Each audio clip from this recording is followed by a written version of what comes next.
سال 1583 ملکہ الزبتھ اول نے لندن کے تاجروں کے ایک گروپ کو ٹائیگر نامی جہاز کے ساتھ بھارت کے سفر پر روانہ کیا، جس کا مقصد برے صغیر میں تجارت کے مواقع تلاش کرنا تھا۔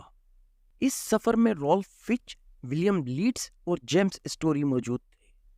سائریا میں طرابلس پر اترنے کے بعد انہوں نے خطرناک، مشکل اور 3000 میل طویل زمینی راستہ بھارت پہنچنے کے لیے طے کیا۔ بھارت پہنچنے کے بعد انہوں نے جو کچھ دیکھا جس نے انہیں واقعی خوش کر دیا تھا، کیونکہ یہاں ہر قسم کے مسالہ جات، ادویات، ریشم کا کپڑا، ہاتھیوں کے دانت، خوشبو اور بہت کچھ تجارت کے لیے دستیاب تھا۔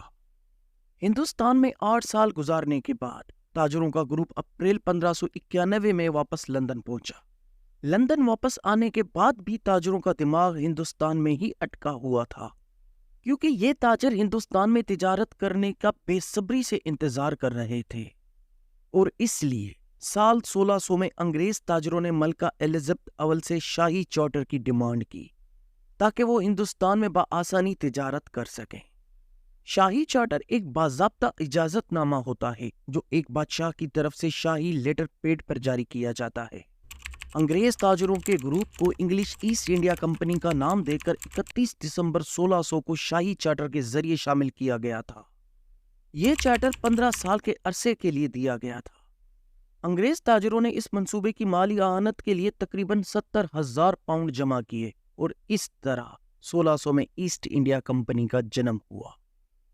ایسٹ انڈیا کمپنی کے وجود میں آنے کے بعد انگریز تاجروں نے پہلا سفر کالی مرچ پیدا کرنے والے جزائر سماٹرا اور جاوا کے لیے شروع کیا۔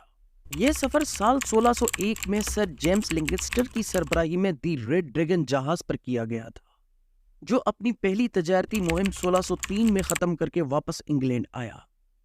مارچ 1604 ایسٹ انڈیا کمپنی کے دوسرے سفر میں وہی 4 جہاز ریڈ ڈریگن کے ساتھ استعمال کیے گئے تھے جو پہلی تجارتی مہم میں استعمال کیے گئے تھے، لیکن اس بار جہازوں کی سربراہی سر ہنری مڈلٹن کر رہے تھے، اور ان کا بھائی ڈیوڈ مڈلٹن دوسرے کپتان یعنی سیکنڈ کیپٹن کے طور پر ساتھ کام کر رہا تھا۔ سر ہنری مڈلٹن کی سربراہی میں جہازوں نے ٹرینیڈ، ٹیڈور، امبون اور بندا کے جزیروں کا دورہ مسالہ جات حاصل کرنے کے لیے کیا، اور یہ دوسری تجارتی مہم سال 1604 میں ختم ہوئی۔ ایسٹ انڈیا کمپنی نے اپنے تیسرے تجارتی مہم کا آغاز سال 1607 میں جنرل ولیم کیلنگ کی قیادت میں کیا، جو سال 1610 تک جاری رہا۔ اس سفر میں 3 جہاز استعمال کیے گئے تھے۔ شپ ڈریگن ولیم کیلنگ کی کیپٹنسی میں تھا، جبکہ ہیکٹر کیپٹن ولیم ہاکنز کی سربراہی میں تھا، اور شپ کنسینٹ کیپٹن ڈیوڈ مڈلٹن کی۔ وہ 17 مارچ 1607 کو ٹلبری سے روانہ ہوئے۔ کیپٹن کیلنگ نے جہاز ڈریگن کو باندہ لے آیا، جہاں اس نے فیکٹری قائم کرنے کی کوشش کی، جسے ڈچوں کی رکاوٹ کا سامنا کرنا پڑا۔ اسی لیے جکارتا کے راستے بنٹم واپس آنے سے پہلے اس نے پلاؤ آئی اور پلاؤ رن کا دورہ کیا، اور اس طرح جو مسالہ جات حاصل ہو سکے وہ لے کر 10 مئی 1610 کو انگلینڈ واپس پہنچا۔ دوسری طرف کیپٹن ڈیوڈ مڈلٹن اپنے جہاز کنسینٹ کو لے کر بنٹم اور بوٹم گیا۔ 2 سال وہاں گزارنے کے بعد جنوری 1609 کے اسٹارٹ میں بنٹم کے راستے انگلینڈ واپس پہنچا۔ اس سفر کا تیسرا جہاز ہیکٹر کیپٹن ولیم ہاکنز کی سربراہی میں تھا۔ ولیم ہاکنز انگریز ایسٹ انڈیا کمپنی کا نمائندہ اور کمانڈر تھا، جو 24 اگست 1608 کو ہندوستان میں سورت پہنچا۔ ہندوستان پر پہنچنے والا یہ پہلا جہاز تھا، لیکن جیسے ہی جہاز ہیکٹر سورت میں داخل ہوا تو اسے پرتگالیوں نے پکڑ لیا۔ کیپٹن ولیم ہاکنز کو بتایا گیا کہ تمام بندرگاہیں پرتگال کے بادشاہ کی ہیں، اور کوئی بھی پرتگالی بادشاہ کے لائسنس کے بغیر ہندوستان نہیں آ سکتا۔ اسی طرح کیپٹن ولیم ہاکنز آگرہ کے سفر کے لیے پاس حاصل کرنے میں کامیاب ہو گیا۔ سورت سے ولیم ہاکنز مغل بادشاہ جہانگیر کے دربار کے لیے آگرہ روانہ ہوئے۔ کافی مشقت اور بہت سے خطرات کے بعد وہ 16 اپریل 1609 کو آگرہ پہنچا۔ شہنشاہ اکبر ملکہ الزبتھ اول کے ہم اثر تھے، اس لیے انگلستان میں بہت کم جانا جاتا تھا، لیکن جب کپتان وہاں پہنچا تو ایک الگ شخصیت تخت پر بیٹھا تھا۔ تاہم نئے شہنشاہ جہانگیر کی طرف سے ہاکنز کی تمام ہندوستانی مہمان نوازی اور گرم جوشی کے ساتھ استقبال کیا گیا۔ ولیم ہاکنز 2 سال تک مغل شہنشاہ جہانگیر کے دربار میں ایلچی رہے۔ انگلش ایسٹ انڈیا کمپنی نے ولیم ہاکنز کو سورت میں انگریز فیکٹری قائم کرنے کی باقاعدہ اجازت حاصل کرنے کے لیے بھیجا تھا۔ شہنشاہ جہانگیر نے کارخانے کے قیام کے لیے ایک خوبصورت دیکھ بھال کی فیس کا مطالبہ کیا اور ساتھ میں ہاکنز سے پرتگالیوں کی سازشوں کا مقابلہ کرنے کے لیے بھی کہا۔ ولیم ہاکنز جہانگیر کے دربار میں قدم جمانے میں کامیاب ہو گیا تھا اور وقت گزرنے کے ساتھ ساتھ اس کی اتنی قربت ہو گئی تھی کہ اس کے بعد کبھی کسی یورپی کو نہیں ملا تھا۔ جہانگیر نے ولیم ہاکنز کو انگریز خان کا لقب دیا تھا۔ ولیم ہاکنز جہانگیر کی طرف سے مانگے گئے تمام احسانات کو پورا کر کے شہنشاہ کو سورت میں ایک انگریز فیکٹری کے لیے مطلوبہ لائسنس دینے کے لیے قائل کرنے میں کامیاب رہا۔ مغل شہنشاہ جہانگیر نے 1613 میں سورت میں انگریزوں کو فیکٹری لگانے کی اجازت دے دی تھی، تاہم پرتگالی وائسرائے کی دباؤ پر گرانٹ واپس لے لی گئی۔ جہانگیر کیپٹن ولیم ہاکنز کو ہندوستان سے جوڑنا چاہتا تھا، لہٰذا اس نے ہاکنز کو اپنے دربار کی نوکرانی سے شادی کرنے پر آمادہ بھی کیا۔ ولیم ہاکنز لائسنس دینے کے حوالے سے شہنشاہ کے حکم کو پلٹنا چاہتا تھا، اس لیے اس نے اپنی دلچسپی کے لیے جہانگیر کے مشورے سے اتفاق کیا اور ایک امریکی عیسائی خاتون مریم خان سے شادی کر لی تھی۔ مریم خان ایک بااثر تاجر کی بیٹی تھی جو اکبر کے دربار میں کام کیا کرتی تھی۔ 1 یا 2 سال بعد ولیم ہاکنز شہنشاہ کے ساتھ کچھ ناراضگی میں پڑ گیا کیونکہ بادشاہ پر پرتگالیوں کا اثر ناقابل تسخیر تھا، اس لیے ہاکنز کو بادشاہی سے نکل جانے کی اجازت دے دی گئی۔ پھر 1614 میں گھر واپسی کے راستے پر ولیم ہاکنز کا انتقال ہو گیا۔